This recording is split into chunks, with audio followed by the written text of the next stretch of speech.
is what happened round 17 of the FIM Motocross World Championship, the MXGP of Switzerland, presented by IXS. MX2 race 1, and back from injury, Thibaut Beneston with his second foxhole shot of the campaign, ahead of championship leader Kai de Wolf. Lucas Koenen, his closest rival, was tucked too tight on the inside and was buried outside of the top 15 on the opening lap.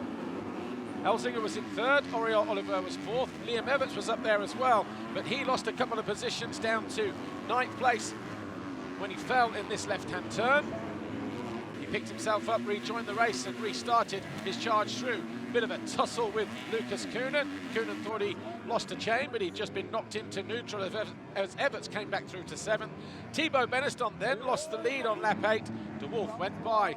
Everts not done yet. He charged past Langenfelder, and a few corners later, he found his way past the number 47 of Carlos Racelis to move into 4th place just before the halfway stage. He then went after Thibaut Beneston, and on lap 12, he found his way into 3rd. The Red Bull KTM then found his way past Rick Elzinger to move into 2nd with 5 laps to go. That's where he would stay, but that wasn't all she wrote, because he caught the championship leader, Kai de Wolf, as they battled as Rick Elzinger went out of 4th position, 3rd position actually, with 5 laps to go, promoting his teammate to 3rd.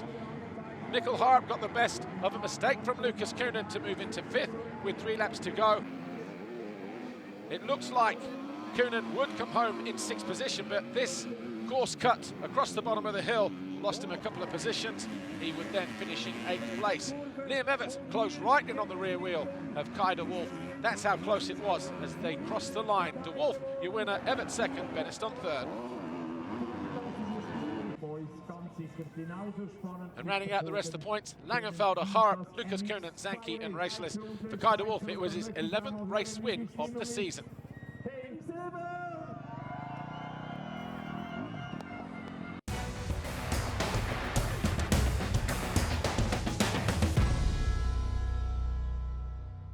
MX2 race 2, another Yamaha, this time the number 47 of Carlos Racelis with his first foxhole shot of the campaign.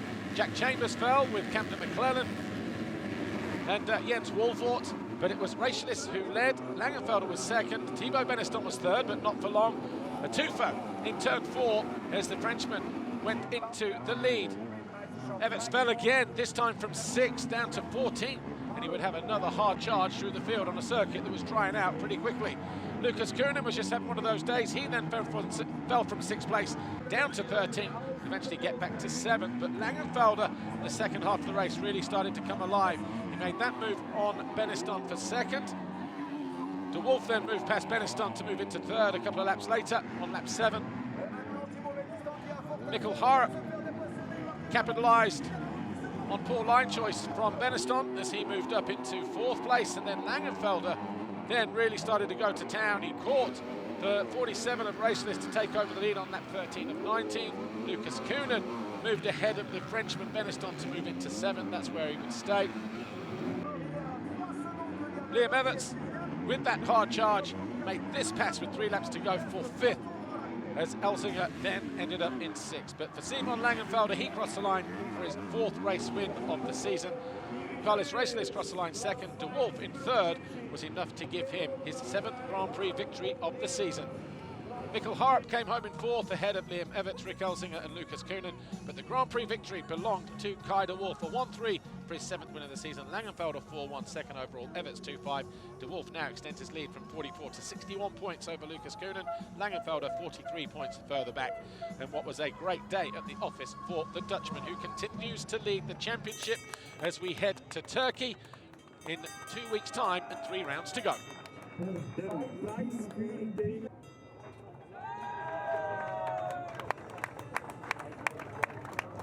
The first few guys were really fast, and I was struggling with my pace a little bit, but yeah, brought it home safe, and like you said, gained some massive points in the championship. So that's what it's all about, and yeah, I'm really happy. I can't do it without this team. They do an amazing job for me day in, day out. So yeah, really appreciate it, and now on to the next one in Turkey.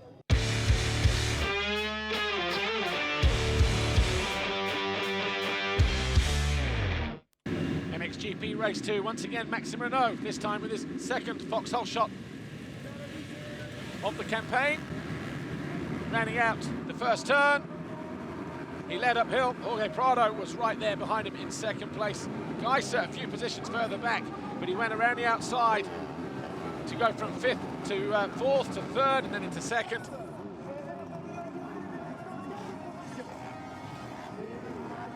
And then by the end of the lap, he moved into the lead with that move on Maxime Renault. Jeffrey Hurlings found his way past the back from injury, Ruben Fernandez, as he moved up a position into fifth place. Jeremy Seewer in his 200th consecutive Grand Prix start, his 205th Grand Prix appearance, moved by the one of Prado, who then lost ground immediately to Hurlings. Hurlings got a twofer as well because he moved past Seewer. All of a sudden, Hurlings up into third before the halfway stage. Maxime Renault bobbled at the bottom of the hill. That allowed Hurlings into second, and he had clear rein on Tim Geiser as well, but he wasn't able to do anything about him. A second sort of wind, if you like, for the number one of Jorge Prado. Great moves in quick succession got him back up into the top three on Seewer and the 959 of Renault. Seewer then found his way past the Frenchman as well as he moved into fourth with 2 laps to go. Renault would come home in fifth in his first race back. Tim Geiser, though, with his 6th race win of the season, his 90th career victory, edging out Jeffrey Hurlings and Jorge Prado. Jeremy Seewer coming home fourth, ahead of Maxime Renault, Roman Febvre, Glenn Coldenough, Valentin Guillot and Alberto Ferrato with Jan Panzer rounding out the top 10.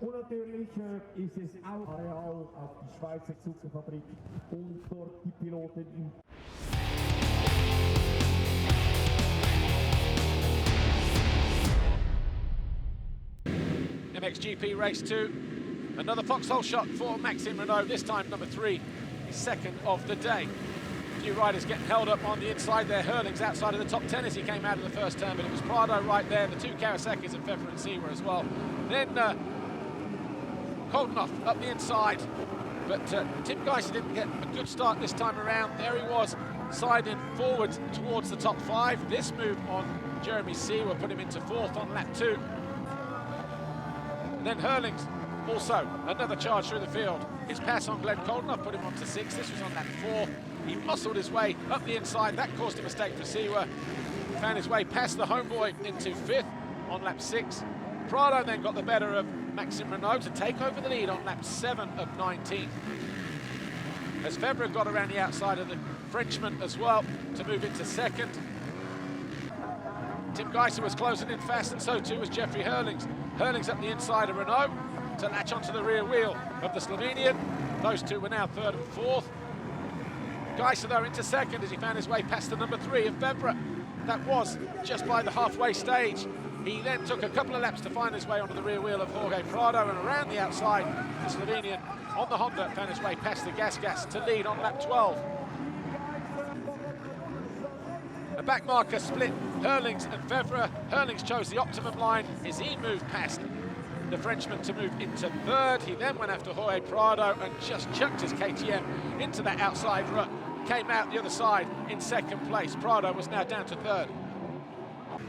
But it was all about Tim Geiser today. His 7th race win, his first time going back-to-back race wins on the same day in 2024. He takes his 49th Grand Prix victory as well. He's now 1 behind the legendary 6-time world champion, Joël Robert, in that stakes.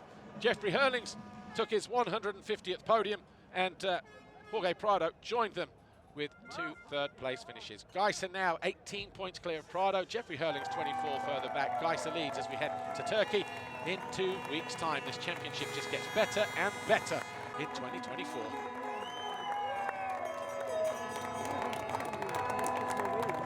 It's starting to be crucial, you know, like we are going towards the end of championship, just 3 rounds to go.